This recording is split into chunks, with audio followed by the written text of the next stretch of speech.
Welcome to In a Nutshell, the podcast dedicated to all things agricultural consulting. I'm Dylan Brush here with soil genius and ag consultant Bill Brush, and we're delighted to accompany you on this journey where we break down the different aspects of agricultural consulting. In each episode, we'll dive into the realm of agriculture through the eyes of Bill Brush, where consultants like Bill play a vital role in empowering farmers, agribusiness, and agricultural organizations. If you're passionate about agriculture, problem solving, and enjoy a little bit of detective work, this podcast is tailor-made for you.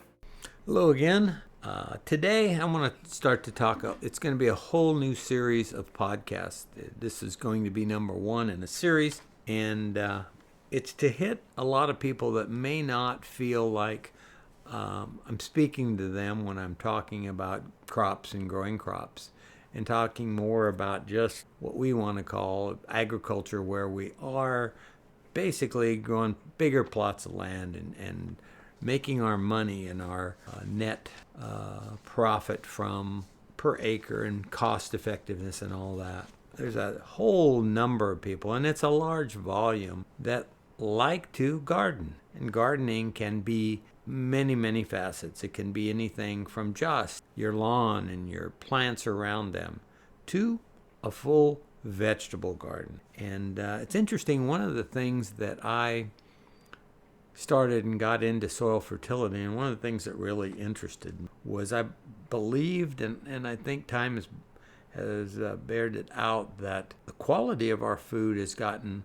less valuable or less dense and not having the nutrient content that it should have as we went and strove for higher and higher production levels. And so one of the things I think we've lost is getting these nutrient dense or really, really good crops. And so these crops sustain us. And as a farmer, that's what you do. As a gardener, you're looking for something different. You can look for something like your yard, aesthetically pleasing. You look at it with great pride, that you have something that you've done and had a really effect on and been able to have this beautiful yard and lawn. Or you're in the back of your property, and you've got a nice either garden bed, or you've got a raised bed, or you may just have a couple of box gardens where maybe they're 10 by 10 or they're 10 by 15, whatever number fits your backyard or whatever, where you're growing usually vegetables of some kind. And so one of the things that you can do in a garden situation by producing good quality garden soil, we'll talk about what creates a good garden soil, and also that you can make better food for yourself. You can plant those things that you truly love, and you can probably create, because you have time and energy, you can invest in those and make even the quality that is hard to find anywhere else. I know a lot of people love to go to farmers markets, and a lot of those vendors that are at farmers markets, that's what they do. They have their own plot of land. They might have also an orchard that they are picking fruit from, or maybe they're concentrating just on those things, and they're seasonal. They're here and gone certain times a year. And on some of the future podcasts, we'll talk about planning a garden and how you would go about it so that you're growing something almost 12 months out of the year, particularly here if you're in these hot, drier climates, or if you're in those colder, snow-packed country. You may want to find that you're going to go indoors and make you a little bit of a hothouse that you can continue to grow in the off seasons. And we'll talk for many different types of gardens and what you'd look for. But I think your goal by putting your garden into your home space is to really, at the end of the day, create better food and get a lot of personal satisfaction from the quality that you can grow. The other thing we want to be able to do is create the healthiest plants, as healthier plants need less use of pesticides. They can utilize nutrition better. Doesn't mean you're going to be 100% organic. You can if you want, and there's the ways to get there. We'll do a whole podcast about organic and how to be organic, and how to give you that that satisfaction that you're doing something good, not only for yourself, but everybody that will consume your garden products. A guy I heard talk once before, I didn't hear him talk, but I loved a statement he made, and it was Carl Huffaker.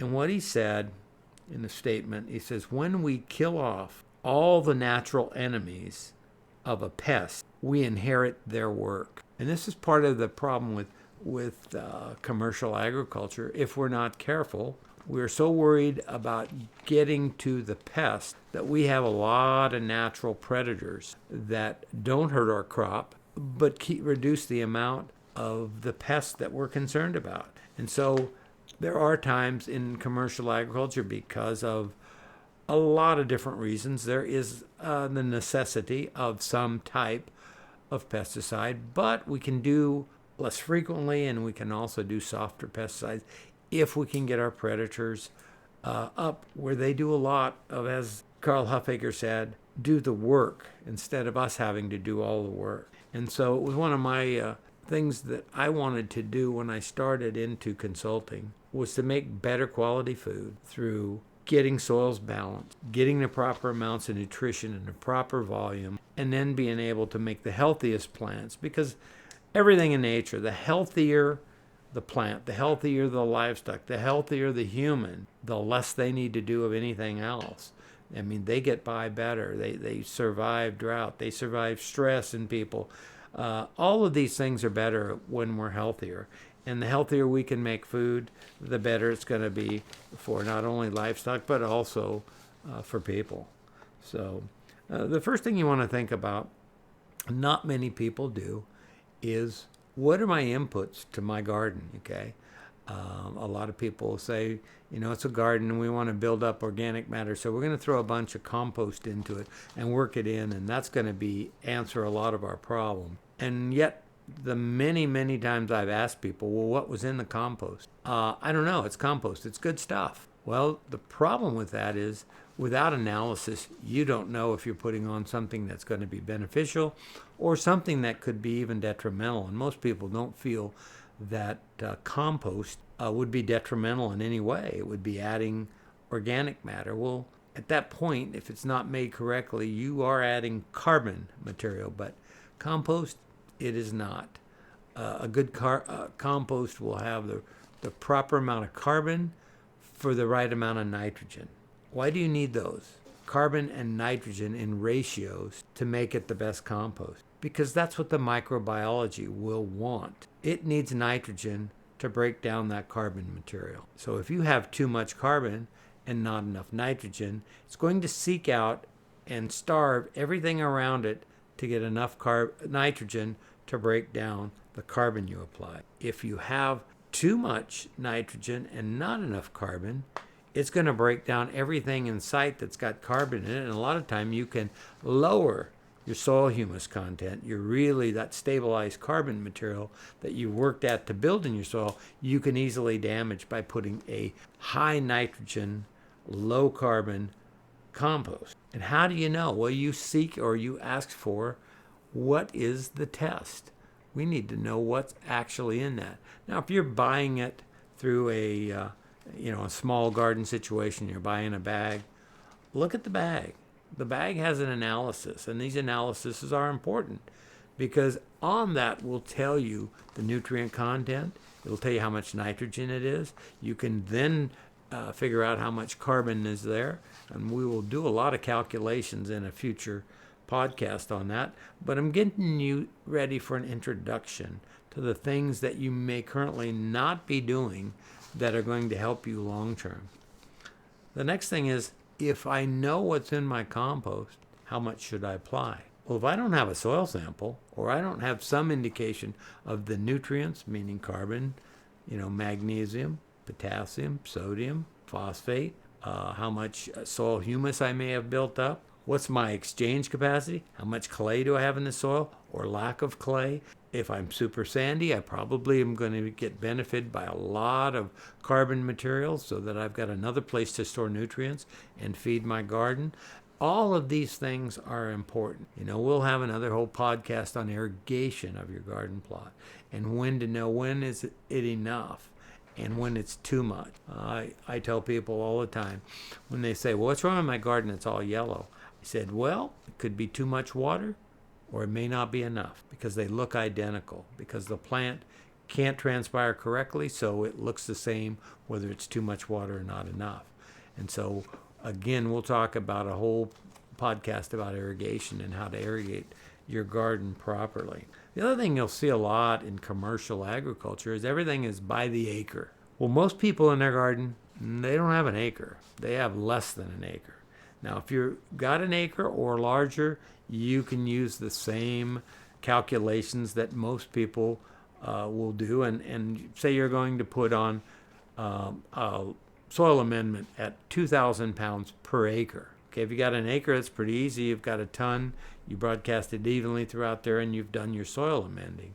Or you want to put a nitrogen or a phosphate product or a compost. All of these things, so many pounds per acre. And that's because an acre is 43,560 square feet per acre. So you can do the math and figure out the number of how much to put on. And we'll do a lot more in a whole podcast on calculations. Make it simple to do that. But most times you're looking at a garden that's more like 1,000, square feet. That basically is, something like a 40 by 25, which is a good sized garden, 40 feet by 25. Or you're looking at if something larger than that, it could be, 2 beds that are that big. Now all of a sudden you're looking at 2,000 square feet, but they're still way away from that 43,560. So if you just take your square foot that you have and divide it by 43,560 square foot, it'll give you what portion of an acre you have. And then you multiply that times whatever it is per acre, and you say how many pounds I need for every 1,000 square foot. Okay? If you're less than that, it's not impossible. If you're a small gardener and you have a couple of 10 by 10 plots for different vegetables or different flowers or anything you may be adding to your landscaping that you're growing in your garden, that's only a couple hundred square feet. So your acreage becomes very small. So I recommend first thing you do is have small measuring devices. In other words, we only need a half a pound of this for 200 square feet. That's not very much, but on the micronutrients, that may be what you want. But if you're going to try to make the best garden and you're trying to do it without the help of what's in the garden, it's going to be difficult to get a proper guess. And so you start with, just like you would be if you were a large grower, is you start with a soil sample. You take a soil audit. What am I starting with?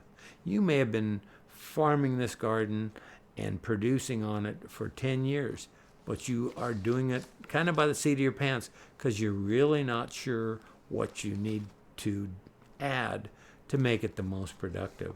A lot of times those micronutrients that we talked about in several of our podcasts have been brought up over the years to know they're essential. But if they're not there, you have so many times you have hidden hunger in your vegetables. And that leads to, guess what? Poor nutrition, not as nutrient dense as we'd like to have it. And ultimately, a lot of times you just won't have flavor.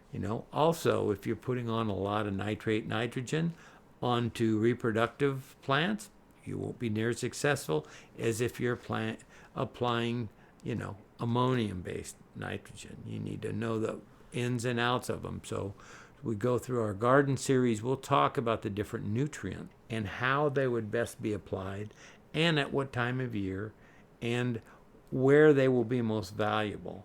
And I think all of these things will help you as you go through your gardening thing. There's lots of programs out there. I know in California here we have the UC system, and they have their Master Gardener program, and they can be very, very helpful.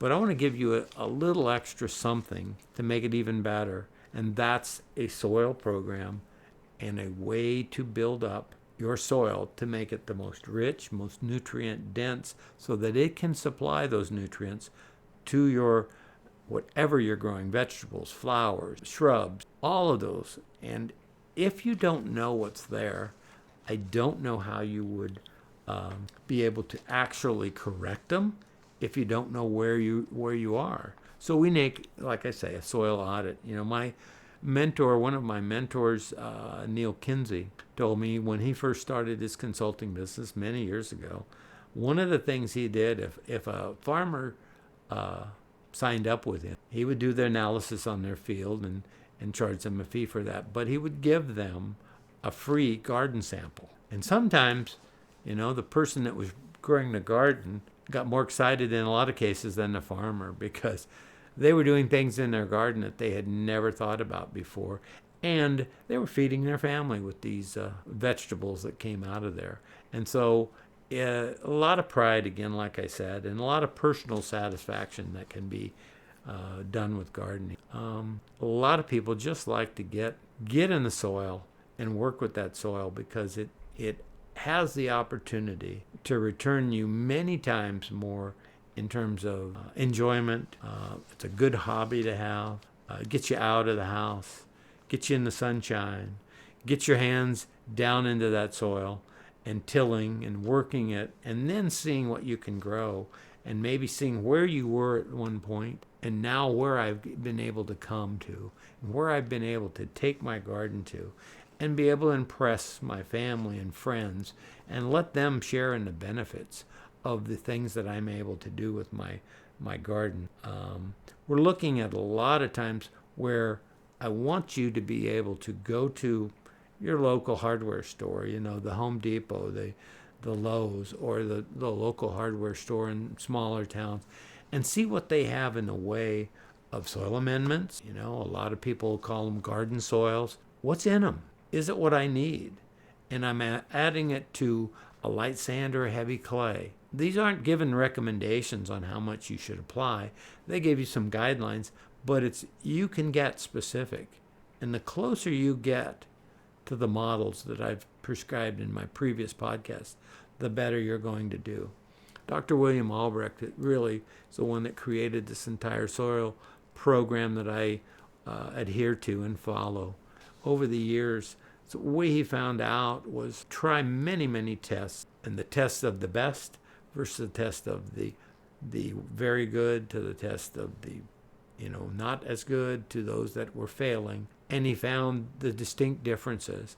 And every time, with every crop, the closer and closer we got to the perfect soil that we'd like to create, with the right amount of calcium, magnesium, potassium, and sodium, with the right micronutrients all in place, and the correct amount of phosphorus, and the correct amount of sulfur. And that's when we got the best results. That's when we got the most dominant, most nutrient-dense foods that we could produce. I'll give you one tip, and you'll see it on a lot if you go back to fertilizer bags or also into garden soils.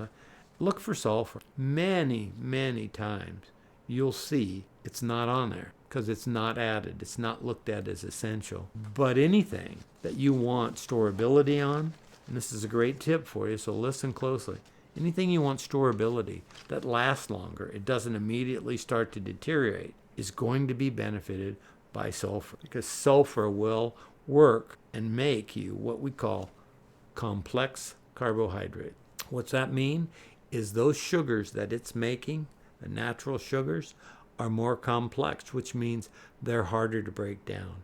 If you can think of this most simple sugar of glucose or something similar, like if you're not putting enough sulfur into your program, one of the things you'll find is the storability. You take a peach off of a tree and set it on there and look at it 2 or 3 days later, and it's already beginning to deteriorate rapidly on the bottom side. Doesn't have enough sulfur in it almost invariably. Or you get something, and it can be lettuce that just wilts down immediately, doesn't have a whole lot of nice sweet flavors, got more bitterness to it. A lot of these are from lack of sulfur. Look and see if I'm not right with most of the stuff you're looking at, to see we just don't have enough sulfur. Now, you'll have to think, and a lot of people may not think so, but we've made huge improvements in our air. And one of the things we've taken out is sulfur dioxide. So a lot of our plants used to get plenty of sulfur. But what we're seeing now is because we've reduced those levels, which is a good thing, we aren't reciprocating and getting enough sulfur back into the plant soil applied. So look at sulfur in your garden program. I'm thinking this will be a really good opportunity to immediately get some benefit, because when you apply the right nutrient at the right time, and again, this is, as I said earlier, this is an introduction to your gardens. This is one I want to get you stimulated and looking at. Things can be better. We can get better at what we currently do. And wouldn't that be great if your vegetables, if your fruits, if your lawn, if your landscaping all look better than it currently does? And it's strictly by getting your fertilizer, your fertility program into shape, getting that microbiology that drives the whole thing, giving it the proper environment so that it can thrive. It's what we want to do as farmers or gardeners is build that house for the biology to thrive in. And when it does, it will return back to you always the best results. So until we start our next journey on gardens and our next step, thanks for listening. We'll be talking to you soon. Thanks for another absolutely fantastic episode of Agriculture in a Nutshell, Bill. I'm sure that everyone listening absolutely loved to hear what you had to say in your first episode of the Garden series. Make sure to stay tuned for episodes every other week and leave a like, comment, and subscribe, and always stay curious.